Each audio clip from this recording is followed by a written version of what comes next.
Hey, what's up? It's good to see you. So I've had this MXR IsoBrick now for probably 2.5 years, something like that. Still works just like the day I got it.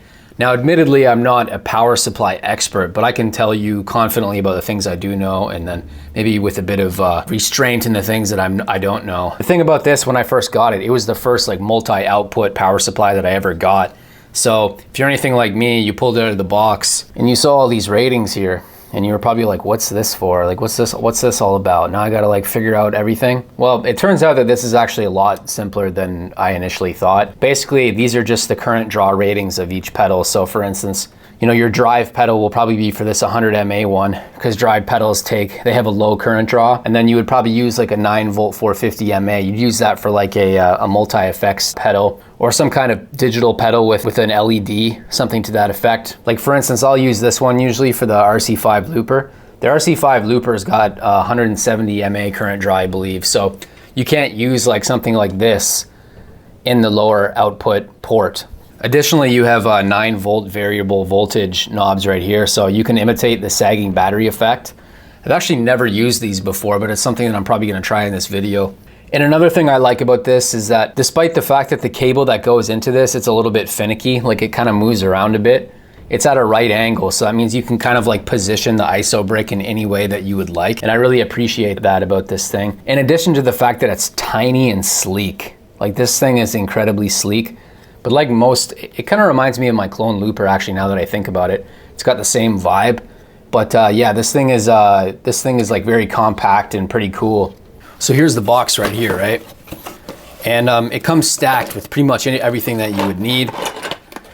For instance, you got all your various adapters for the different countries. I'm not entirely sure which adapter is for which nation or for which continent, or however they differentiate themselves. But yeah, you get a few of these adapters that go with it. And then you also got your DC cables too as well, right? So you get about 10 of them. You get approximately 10. Just have to confirm that with you. Yeah, 10 pieces. So I got all of them, as you can see here. And then of course, you have the actual IsoBrick box, which you can see here. So it goes in here.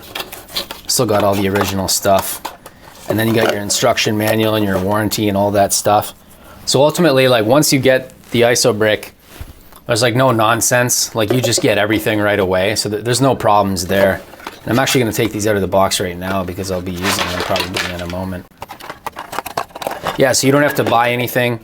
The moment you get the IsoBrick, like you're set, you know, you're set to plug in all of your pedals. So there's other things to talk about too, right? So for instance, your cable right here, this is an 18 volt cable at 2000 milliamperes. And when you plug it in like so, it's gonna flash red immediately. But then when it hits the white, it lets you know that the power, I guess, has been regulated. So you're good to go to start connecting your cables. If it stays red, it means that there's probably something wrong with your input. Whatever it is, I don't know. I've never ran into this problem, so I don't know what you would do in that situation. But it will tell you if it's ready to go. And the same thing goes with your individual ports as well. So when you plug them in like so, they'll turn blue to let you know that everything is good. If it flashes red, that means that you're gonna have a problem. And I guess this is designed to prevent like short circuiting and other problems with your pedals. It's also worth mentioning that this works with both positive and negative ground. In total, you got 10 outputs on this thing. 6 of them are variable current draw 9 volt outputs. And then 2 of them are 18 volt outputs at different current draws. Actually, they're both 250 milliampere. And then you have 2 outputs that are the variable voltage, where you can go from 6 volt to 15 volt. So rather than speculating on things, I figured we would try something. I figured we would try comparing and contrasting the IsoBrick to some Fender daisy chaining cables.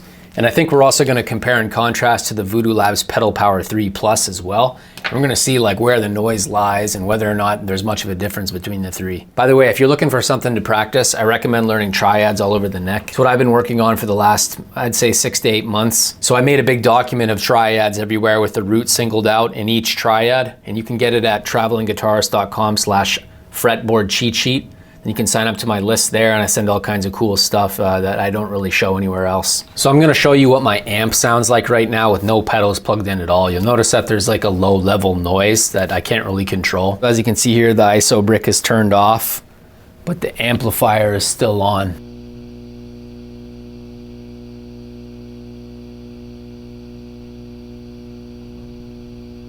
So now we're gonna test how the IsoBrick sounds with all the pedals turned on.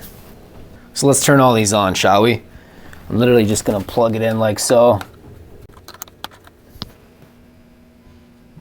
There we go, it's powering up.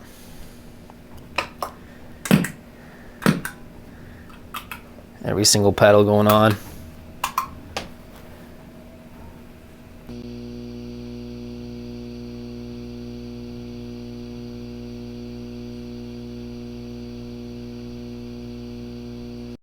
Now we're gonna test what the daisy chain sounds like with all the pedals turned on. So as you can see, I got a Boss adapter right here. It's right here. And then it's connects all these pedals together. Dynacomp, tuner, Electro Harmonics, the soul food, and then the delay, and then the chorus. When you turn the tuner on and off, it doesn't really make a difference.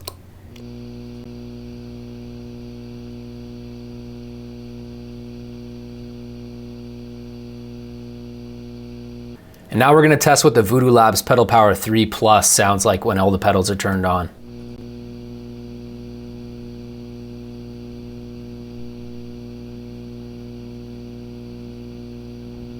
So again, here's what the amp sounds like with my noisy amp. I don't know how to get rid of that. It's kind of annoying. Not a big deal though, because everything is cranked, right? Then you try the IsoBrick. Sounds pretty much the exact the same. Daisy chain.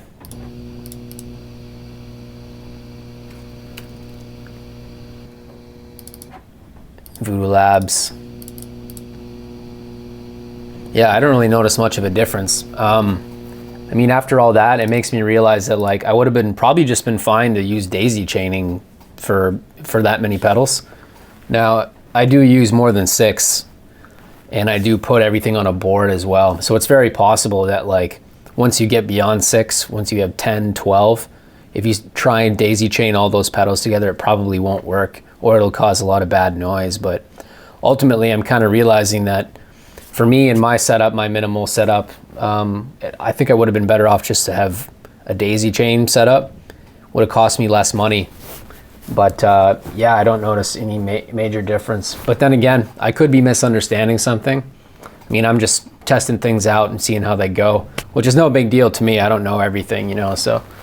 But yeah, ultimately I think would have been just fine to daisy chain them.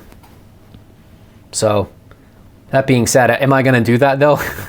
Like, am I just gonna daisy chain pedals going forward? No, because I got these power supplies, so I'm gonna, you know, and not only that, but I don't have another daisy chain to hook up like 12 or 13 pedals. So I'm just gonna continue doing what I'm doing, but ultimately, wasn't a huge difference.